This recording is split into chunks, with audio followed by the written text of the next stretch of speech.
역대상 13장의 내용은 사무엘하 6장에 나오는 내용과 동일합니다.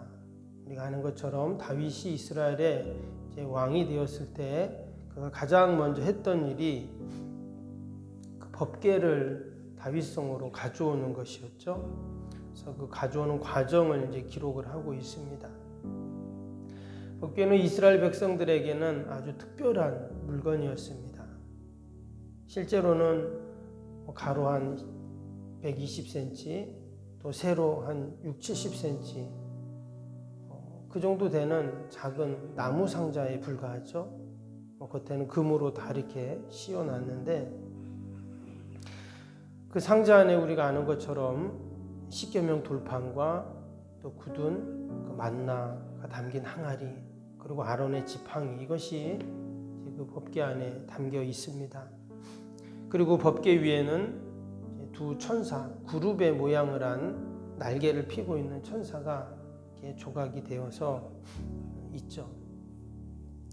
하나님께서는 그 법궤를 하나님의 임재의 상징으로 그렇게 말씀을 하셨습니다. 오늘 말씀에도 그런 말씀이 나오지만 레위기에 보면 하나님께서 그 법궤 위에 내가 임하겠다, 그곳에서 내가 나타나겠다, 이런 말씀을 하셨습니다.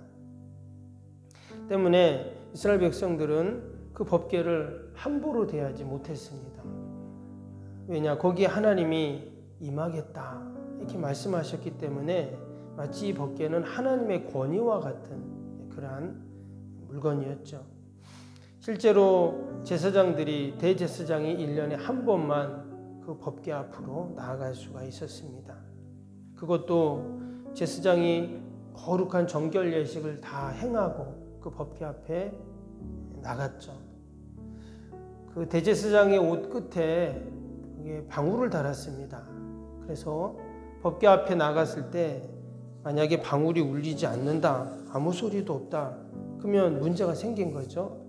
그래서 제사장을 끌어내는 이런 일까지 있었습니다. 그래서 이 법궤는 하나님의 임재의 상징이요 장차 오실 메시아, 바로 예수 그리스도를 상징하는 아주 특별한 물건이 바로 이런 법궤였습니다. 오늘 말씀에는 이 법궤와 관련된 두 사람이 등장을 합니다. 한 사람은 오랫동안 이 법궤를 보관해 놓았던 기럇 여하림의 아미나답의 아들이었던 우사라는 사람과, 또 다른 한 사람은 가드 사람 오베데돔이라는 그러한 그 사람입니다. 과연 이 두 사람은 법궤와 어떤 관련이 있는가? 오늘 말씀은 다윗이 오랫동안 방치되어 있던 이제 법궤를 가져오자라는 그런 이야기를 사람들에게 합니다.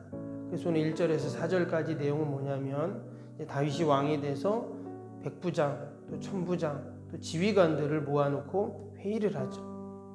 근데 그 회의가 바로 그 법궤를 다시금 우리 예루살렘으로, 다윗성으로 가져오자, 이제 이런 얘기를 합니다. 사실 왕이 되어서 그가 그 지도자들을 모아놓고 우두머리들을 모아놓고 해야 할 회의는 무슨 회의를 해야 될까요? 이제 어떻게 하면 우리가 나라를 잘 다스릴 수 있는가? 우리가 어떻게 나라를 정비하고 또 군사를 조직하고 또 백성들을 잘 먹여 살리고, 이런 회의를 해야 되잖아요.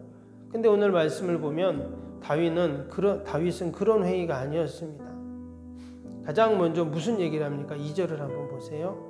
다윗이 이스라엘 온 회중에게 이르되 만일 너희가 좋게 여기고 또 우리 하나님 여호와께로 말미암았으면 우리가 이스라엘 온 땅에 남아있는 우리 형제와 또 초원에 달린 성읍에 사는 제사장과 레위 사람에게 전령을 보내고 그들을 우리에게로 모이게 하고 우리가 우리 하나님의 궤를 우리에게로 옮겨오자. 사올 때는 우리가 궤 앞에서 묻지 아니하였느니라 하며. 다윗이 가장 먼저 했던 말이 뭐냐면 바로 법궤를 가져와서 그 법궤 앞에 하나님께 우리가 묻자, 이런 말을 합니다. 그러니까 자신이 나라를 다스리는 것이 아니라 하나님께 묻고 우리가 어떻게 이 나라를 다스려야 되는가, 나라를 세워가는가를 우리가 알자, 이런 얘기를 하는 것입니다.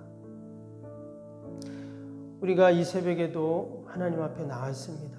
우리가 오늘 하루를 살면서 또 일단 오늘 또 일주일이 또 시작이 되는데 과연 내가 어떻게 하루 일주일을 살아야 되는가, 우리가 먼저 하나님 앞에 나와 묻고, 마치 다윗이 법궤 앞에서 어떻게 우리가 이 나라를 이끌어 갈 것인가를 우리 같이 묻자라고 했던 것처럼 우리가 먼저 하나님께 기도하고 하루를 시작하고 또 한 주를 우리가 시작을 해야 할 줄로 믿습니다. 이처럼 법궤를 가져오고 또 하나님께 묻자는 이유는 바로 나의 주인, 또 우리 민족의 나라의 주인은 하나님이시다라는 것을 이제 공포하는 것입니다. 그렇죠. 종은 어떻습니까? 주인님, 오늘 제가 무슨 일을 해야 됩니까? 주인에게 묻잖아요. 그럼 주인이 이거 해라 이렇게 말씀하시는 것처럼 나는 하나님 앞에 종입니다. 나의 주님이십니다. 이런 고백인 것이죠. 오늘도 하나님께서 우리의 주인이 되시고 또 우리를 선한 길로 인도해 가실 줄로 믿습니다. 이전에 법궤가 사울 왕 때 블레셋에게 전쟁할 때 빼앗겼었죠. 군인들의 사기를 진작하기 위해서 전쟁터의 법궤를 가지고 왔습니다. 이 어찌 보면 사울이 참 잘한 것 같이 보이지만 사실 법궤를 이처럼 함부로 옮길 수가 없죠. 뿐만 아니라 법궤를 그런 용도에 사용하는 물건이 아니었죠. 사울은 전혀 믿음 없는 또 신앙 없는 그런 일을 한 것입니다. 결국 그 법궤를 빼앗기게 됩니다. 그래서 가드에서 에그론으로 또 벳세메스로 계속 그 법궤가 옮겨 다니면서 그 법궤 뚜껑을 또 열어본 사람들 막 죽고 이런 끔찍한 일들이 막 일어났습니다.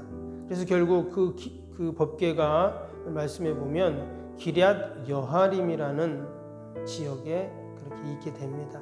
그래서 무려 20년 동안 있는데 마치 방치된 것이죠.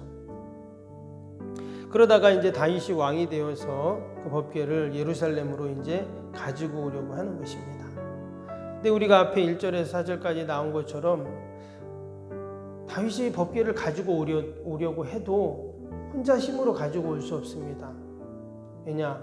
일단 그것이 법궤가 블레셋 지경에 있기 때문에 그럼 법궤를 가져온다는 말은 무슨 말일까요? 블레셋과 전쟁을 해야 되는 일입니다.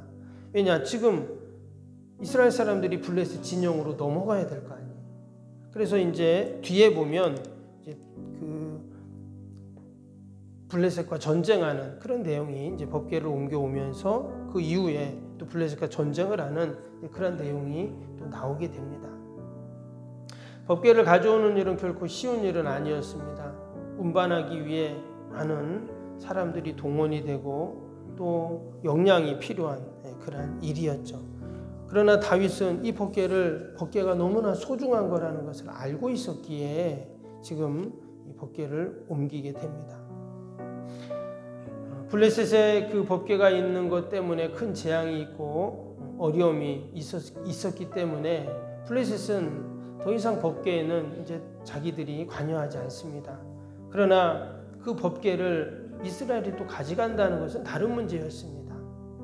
전쟁을 해서 자신들이 이겨서 그들이 섬기는 그 신과 같은 것을 빼앗아 왔기 때문에 그들이 그것을 함부로 가지고 가게 하지 않았다는 것이죠. 그래서 15장, 16장에 보면 이제 법궤를 이제 가지고 오는데 밑에 14장에 또 보면 넘겨서 보면 이제 블레셋과 전쟁을 하는 또 그런 내용도 쭉 이어서 나오게 됩니다. 근데 오늘 13장에는 어떤 내용이냐면 그 법궤를 가져오다가 실패하는 내용이 오늘 이제 기록이 되어 있죠. 그래서 13절 보시면 이렇게 나왔습니다. 다윗이 법궤를 옮겨 자기가 있는 다윗성으로 메어 드리지 못하고 그 대신 가드 사람 오베데돔의 집으로 메어 가니라 했습니다. 지금 왕이 많은 신하들을 동원해서 또 블레셋과의 전쟁도 불사하면서 그 법궤를 가져오려고 했는데 지금 메어들이지 못했다.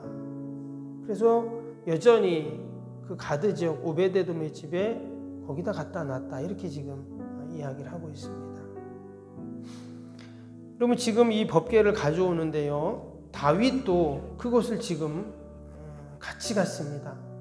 수많은 부하들, 신하들, 그들과 함께 다윗이 지금 그곳에 행차를 한 겁니다. 우리 여기 뭐 포항에서는 그걸 볼 수 없지만 제가 예전에 구리시에 보면 거기에 이제 동구능이라고 있습니다. 동구능이 뭐냐면 동쪽에는 9개 능이거든요. 거기에 이제 왕, 또 뭐 그 부인들 이제 묻어놓은 그런 이제 무덤인데, 어가행렬이라고 해서 한 번씩 그 구리시에서 그런 행사를 해요. 그러니까 예전에 이제 왕이 그 조상들에게 가가지고 인사를 하고 또 제를 드리던 이제 그런 거를 재현을 하는 것이죠. 그래서 그 당시 이제 그 기록을 보면서 왕의 행렬들을 쫙 이렇게 이제 뭐 옷을 입고 가마를 만들고 이래가지고 이제 그 지역의 문화 행사예요. 그래서 그 어가 행렬하는 것을 이렇게 이제 재현하는 것을 한번 보았는데, 여러분 왕이 한번 행차하면 그 뒤에 얼마나 많은 사람들이 따라다니는지 모릅니다. 한 100여 명 넘는 것 같아요. 쫙 해가지고 그 왕이 가는 그 길을 이제 같이 따라가는 겁니다. 근데 여러분 그 조선시대도 그런데 이 고대 사회는 어땠을까요? 어마어마했겠죠. 지금 다윗이 그러한 행렬로 이 법궤를 가지러 기럇 여아림까지 간 것입니다. 그런데 거길 가서 어떻게 했어요? 이제 법궤를 가지고 나왔습니다. 술에 싣고 그러게 이제 법궤를 가지고 나오는데, 오늘 말씀에도 보면 8절 보세요. 다윗과 이스라엘 온 무리는 하나님 앞에서 힘을 다하여 뛰놀며 노래하며 수금과 비파와 소구와 재금과 나팔로 연주하니라. 그러니까 왕이 이끌고 가는 마치 군악대처럼 막 연주를 하고 노래를 하고 막 기뻐서 어찌할 줄을 모르고 있어요. 왜? 법궤가 이제 다시금 찾아오니까 너무 좋은 것이죠. 그런데 거기까지는 좋았는데 이제 그 법궤를 가지고 돌아오는 과정에서 어떤 일이 생겼습니까? 밑에 9절을 한번 보시면, 기돈 타작 마당에 이르러서는 소들이 뛰므로 우사가 손을 펴서 궤를 붙들었더니, 10절입니다. 우사가 손을 펴서 궤를 붙듦으로 말미암아 여호와께서 진노하사 치심에 그가 거기 하나님 앞에서 죽으니라. 여호와께서 우사의 몸을 찢으셨으므로 다윗이 노하여 그것을 베레스 우사라 부르니 그 이름이 오늘까지 이르니라. 그 법궤가 그 아비담의 집에 가만히 있을 때는 아무 문제가 없었는데, 이제 그 법궤를 옮겨오는데 아비나담의 아들인 우사라는 사람이 어떻게 됐다고요? 지금 그 자리에서 하나님의 진노로 죽게 됩니다. 지금 사람이 죽은 거예요. 법궤를 옮기다가. 뭐 사람이 그 당시에 뭐 사람이 죽을 수 있죠. 근데 지금 너무나 기쁘고 모든 사람들이 뛰놀고 막 노래를 부르고 악기를 연주하고 잔치잖아요. 이런 기쁜 일이 있는데 20년 동안 법궤를 보관하고 있었던 그 집의 아들이 죽은 겁니다. 이것은 심상치 않은 일인 거예요. 그래서 그 옮기던 일을 어떻게 했습니까? 지금 멈추게 됩니다. 그리고 다윗은 생각한 것이죠. 아, 하나님의 뜻이 이것이 아니었구나라는 것을 깨닫게 됩니다. 그래서 운반하는 과정을 멈춘 거예요. 그리고는 오늘 마지막 절에 보니까 오베데돔이라는 사람의 집에 그것을 갖다 놨다. 그리고 그곳에 석 달을 있었다. 그러면 석 달 동안 뭐 했을까요? 하나님 앞에 기도한 것입니다. 하나님, 왜 법궤가 블레셋 지경에 있는 것을 다시금 예루살렘으로 가져오는데 하나님이 분명히 기뻐하시는 뜻 같은데 왜 우사가 죽고 왜 사람들이 다 두려워하고 왜 이런 일이 생깁니까? 기도를 한 것이죠. 여러분, 우리의 삶 가운데서도 이런 일이 있을 수 있어요. 나는 이것이 하나님의 뜻이라고 생각했고 이것이 하나님이 기뻐하시는 일이라고 생각했는데 마음에 평안이 없어요. 두려움이 생길 수 있어요. 불안할 수 있어요. 뭔가 계속 막히는 것 같은 일이 있어요. 그럼 어떻게 해야 될까요? 기도해야죠. 지금 다윗은 석 달을 기도했다 이렇게 나왔어요. 석 달 동안 오베데돔에 머물렀다는 말은 다윗의 입장에서 석 달 동안 기도한 겁니다. 석 달이라는 숫자가 그렇게 중요하진 않습니다. 근데 우리가 생각해 보면 한 100일 정도 기도한 것 같아요. 왜 하나님께서 지금 이런 일이 생깁니까? 하나님께 물은 거죠. 그리고는 그것을 깨닫게 됩니다. 그래서 이후에 보면 다시금 법궤를 가져오죠. 그때는 어떻게 했어요? 제사장들이 메어가지고, 이 앞에는 지금 어떻게 가져왔다고 나왔습니까? 7절에 보니까 하나님의 궤를 새 수레에 싣고 이렇게 나왔어요. 수레에다가 실어갖고 왔다 이렇게 좀 나오죠. 근데 원래 법궤는 어떻게 옮겨야 됩니까? 제사장들이 메고 옮기게 율법에는 되어 있죠.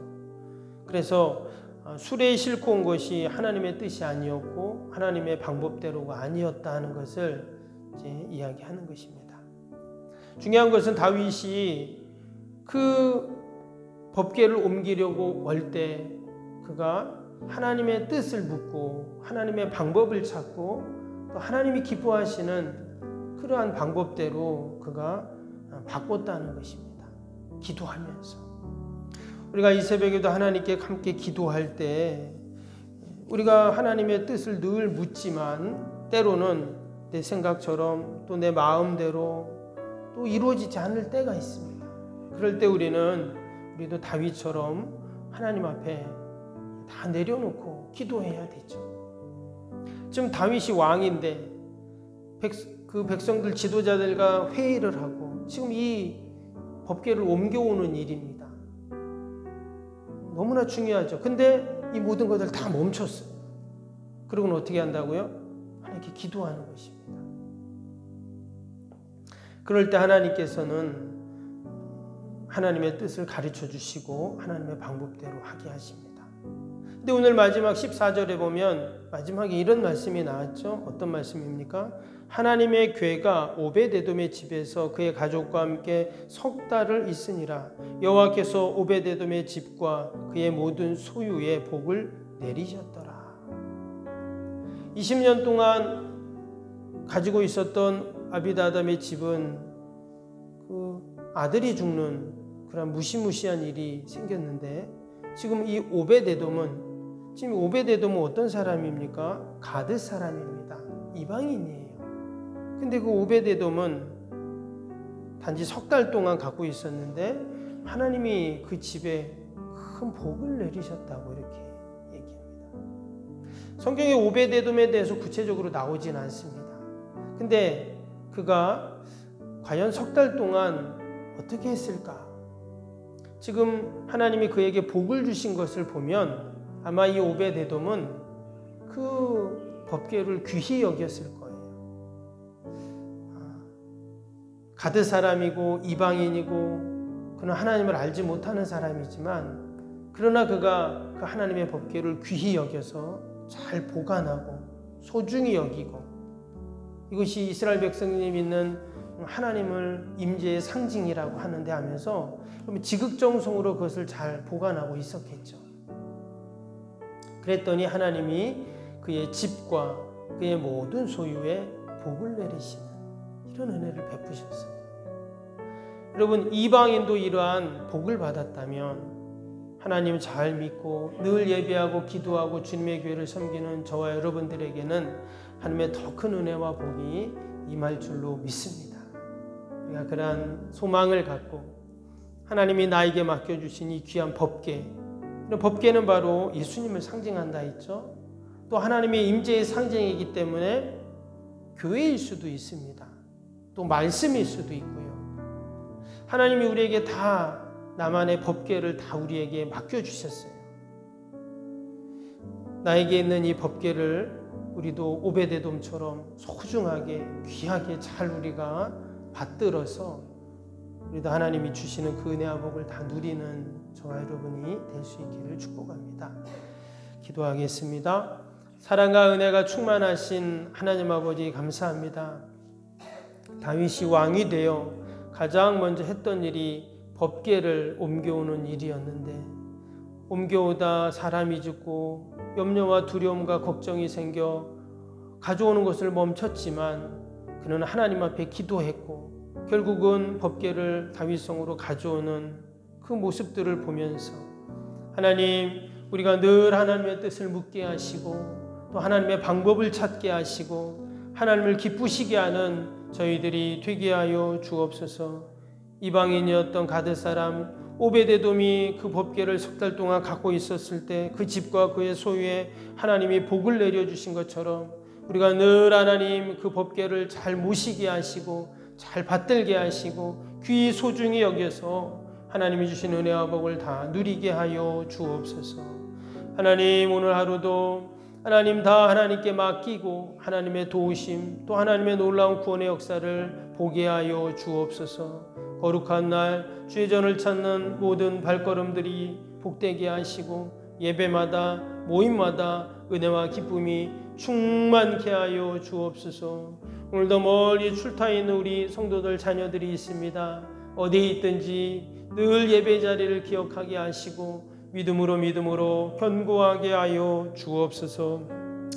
오늘도 요양 오신 어르신들 또 우리 병상에 있는 환우들 또 우리 연약한 성도들 늘 돌보시고 하나님 늘 강건케 하여 주옵소서. 치료하여 주시고 날마다 회복되는 은혜가 있게 하여 주옵소서.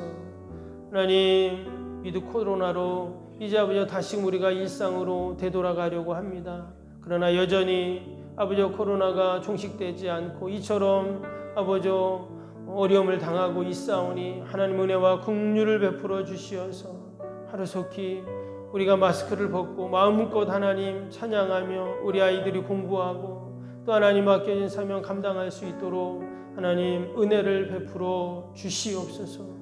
아버지, 오늘도 아버지 주님 앞에 기도하는 우리의 모든 기도의 제목 마음의 소원들을 하나님이 아실 줄 믿습니다. 성령님 이곳에 임재하셔서 우리가 기도할 때 우리의 기도를 도와주시고 하나님 힘을 더하시고 늘 하나님 도우심과 은혜로 우리가 승리케 하여 주시옵소서. 감사하며 예수님의 이름으로 기도하옵나이다. 아멘.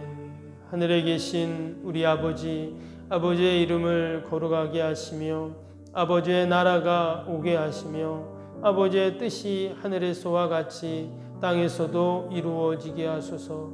오늘 우리에게 일용할 양식을 주시고 우리가 우리에게 잘못한 사람을 용서하여 준 것 같이 우리 죄를 용서하여 주시고 우리를 시험에 빠지지 않게 하시고 악에서 구하소서. 나라와 권능과 영광이 영원히 아버지의 것입니다.